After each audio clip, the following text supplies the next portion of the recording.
Today we're going to take a look at geometric transformations, and these are everywhere around us, from fabrics and patterns to real art. Basically all it is when we move a shape. We keep the shape exactly the same, but then we move it in some way to a new location to make a pattern. So you'll see these, like I said, all over the place. Geometric transformations are divided up into three basic categories based on how they move. The first way we can move a shape is to simply slide it.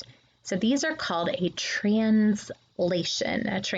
And a good way to remember this is that there's an SL in translation and there's an SL in slide. And so that SL reminds us that it's simply a slide, meaning that it just moves. So the shape can move up like this, or it can move down.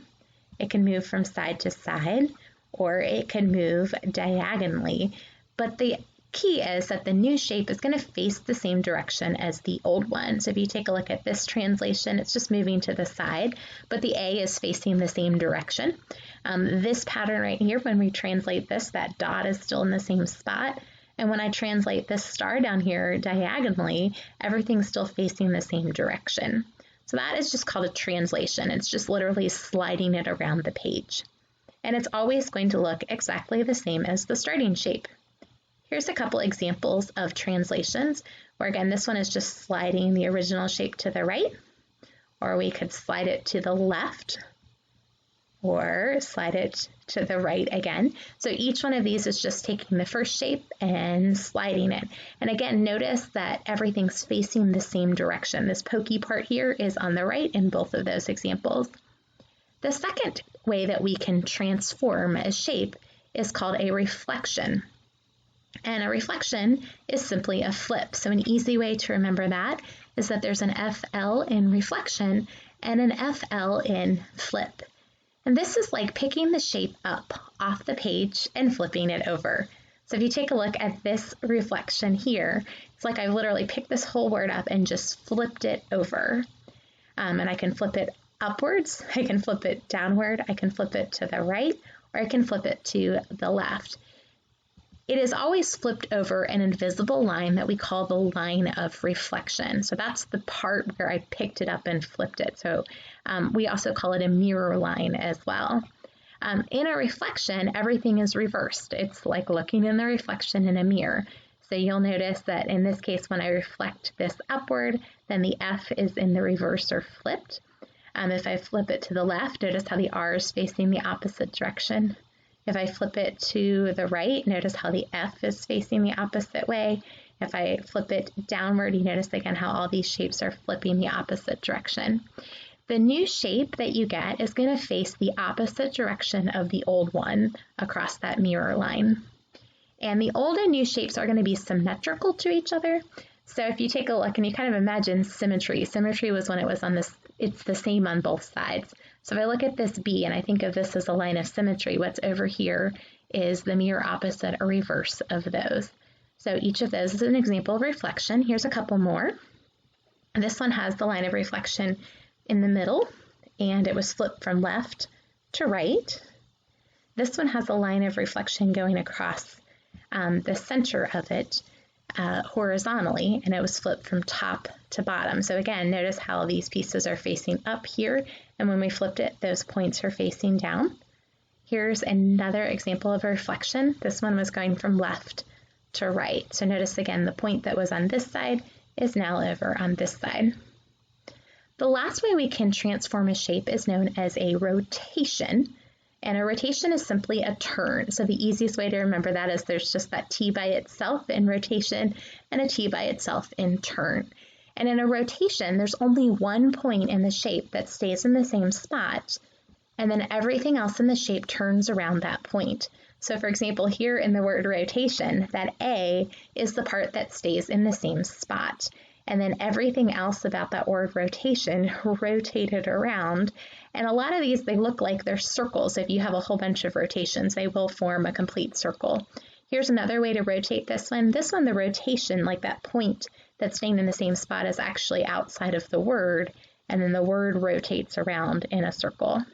This is a heart that's been rotated 90 degrees. So notice that little point right here has basically stayed in the same spot, and then everything else is turning around that point. Here is a C that started upright and it was rotated around or turned 180 degrees so that it's upside down. And again, that center point would be right here that it rotated around. And then here's another one, the dots are staying in the same spot and then everything else is turned. So notice this part right here is now sticking out over here, so the whole thing turned. Let's take a look at a couple examples of that. Here's my rotational point right here. Notice that what was right here turned around in a circle and is now facing this direction. This is another example of rotation. So this point right here turned completely around so that now it's facing this direction. And again, the centered part didn't move. And here's the third example where my point here turned all the way to there. Now I'm going to give you a moment to try it out. I'm going to give you 6 examples, and I'm just going to pop them up on the screen, give you a moment to think about what you think it is, whether it's a translation, rotation, or reflection, and then I'll pop up the answer and see if you're right.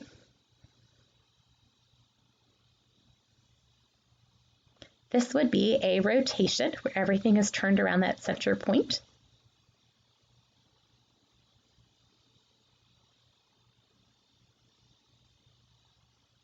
This one is a translation. It's sliding over, and again, the key to it being a translation is that everything's still facing the same direction. So this little part here is still facing the same direction in the translation.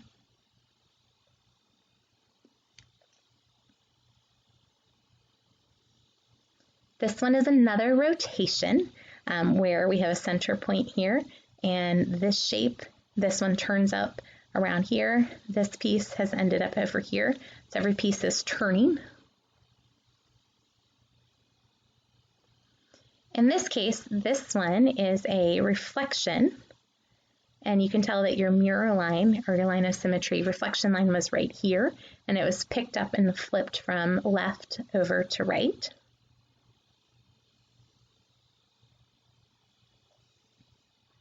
This is another example of a reflection. So the line is going this way, and this time we picked the shape up and flipped it from the top to the bottom. So notice the point here is exactly in the opposite position.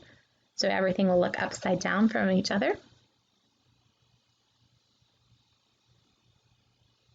And this one is just a standard translation where we're taking this point and just sliding it down here so everything's facing the same direction. Go ahead and give this a practice. You've got a graded sort to do today with 2 pages where you'll cut out and sort those shapes into the correct spot. And then the rest of this week, we'll spend some time looking at these translations through coordinate grids.